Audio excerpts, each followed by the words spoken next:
Welcome to this explainer. I want you to start by just taking a second and picturing someone you know who's past 75. Yeah, maybe it's a parent or a neighbor you've known for years. You've probably noticed that at some point they subtly changed. A slight dimming, maybe. A little shift in their routine. There wasn't some sudden fall or a clear medical diagnosis you could point to, but something was undeniably different. So you probably did what most of us do, right? You just called it getting older. Okay, let's dive into this. Why does a seemingly healthy 75-year-old suddenly begin to lose ground? Honestly, it can feel like a medical mystery, but just calling it age without actually understanding what age is doing biologically, well, that's a massive mistake. Today, we're unpacking a fascinating breakdown by Dr. James Cross, looking at the invisible, systematic changes that are happening just beneath the surface as we age. Backed by research from the National Institute on Aging, Dr. Cross presents a core thesis that kind of flips everything we think we know. He argues that the body after 75 doesn't simply decline, it reorganizes. It enters a completely new biological phase with entirely new internal rules. We're going to walk through the 5 silent biological shifts that actually dictate this new phase.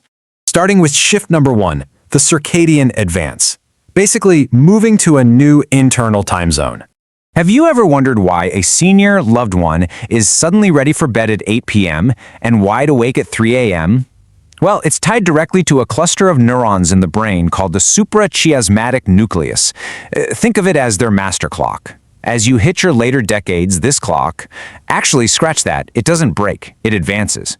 Research shows a massive shift of 2 to 3 hours. What used to be an 11 p.m. wind down now registers internally as 1 a.m.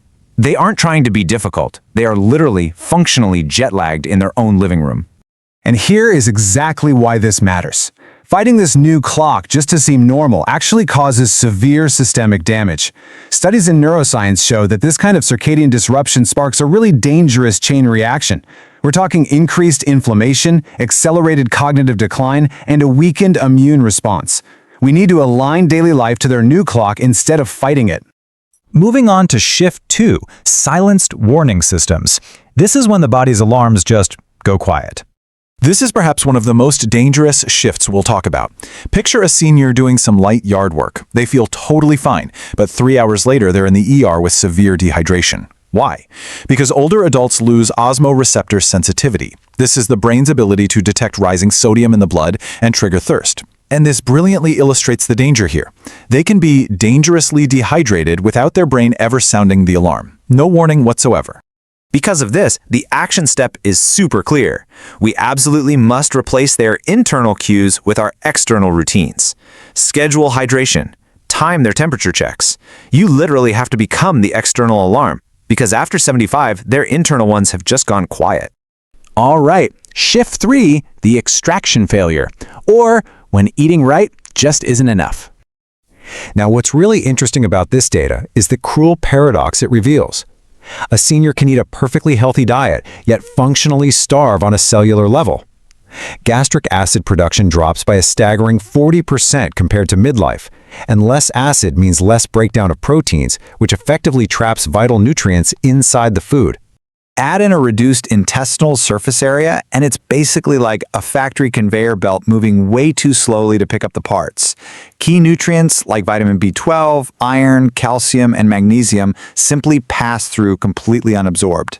So the fix isn't necessarily just eating more food, it's prioritizing highly bioavailable, nutrient-dense foods so their body doesn't have to work quite as hard to extract the good stuff. That brings us to shift 4, the neurological balance gap. This is a race against time, not just muscle. We so often blame sudden falls on weak leg muscles, right? But balance after 75 is actually a rapid-fire neurological calculation. Think about it. First, the eyes track spatial data. Second, the inner ear detects gravity shifts. Third, proprioception maps the body's physical position. And finally, the brain issues corrective commands to the muscles. Falls happen because this exact sensory chain slows down. The brain's processing speed drops, and that crucial catch yourself command arrives just a fraction of a second too late. The clear takeaway here? Our exercise regimens have got to adapt. We have to train neurological pathways, not just leg strength. Activities like Tai Chi or using balance boards really challenge coordination, And that helps rebuild the brain's response speed so they can catch those falls in time.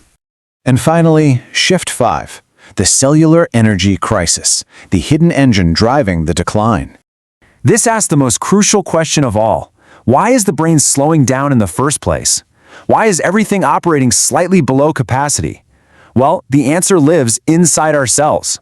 Mitochondria produce ATP. That's the actual cellular energy currency the body runs on. But as we age, mitochondria efficiency drops significantly. Suddenly, every single system, the brain, the muscles, the immune defenses, is forced to run on less fuel. So the crucial point is that because of this deficit, the body is forced to ration its shrinking energy. Cellular repair becomes a much lower priority than immediate survival. When a senior experiences deep, sudden fatigue, they are not being lazy. No way.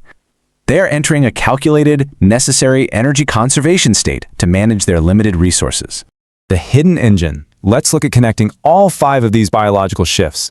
See, these aren't just 5 random, separate problems. They're all symptoms of one underlying cascade pulling against the entire body at once, something called inflammaging. This is a chronic, low-grade, systemic inflammatory state. It's the silent current that disrupts the sleep clock, blunts those warning systems, impairs digestion, slows down brain signals, and drains cellular energy. It's the whole shebang. Which leads us to the paradigm shift, the survival-longevity trade-off. Ultimately, this isn't a story of a body just randomly breaking down. It's a story of a deeply intelligent, evolutionarily ancient choice. The scales literally tip. The old priorities of high performance and growth are actively downgraded, and the new priorities become conservation and survival. The body systematically downregulates expensive biological processes just to prioritize keeping the senior alive. If you really think about it, it's brilliantly protective. And when we accept this, we unlock a whole new way to help.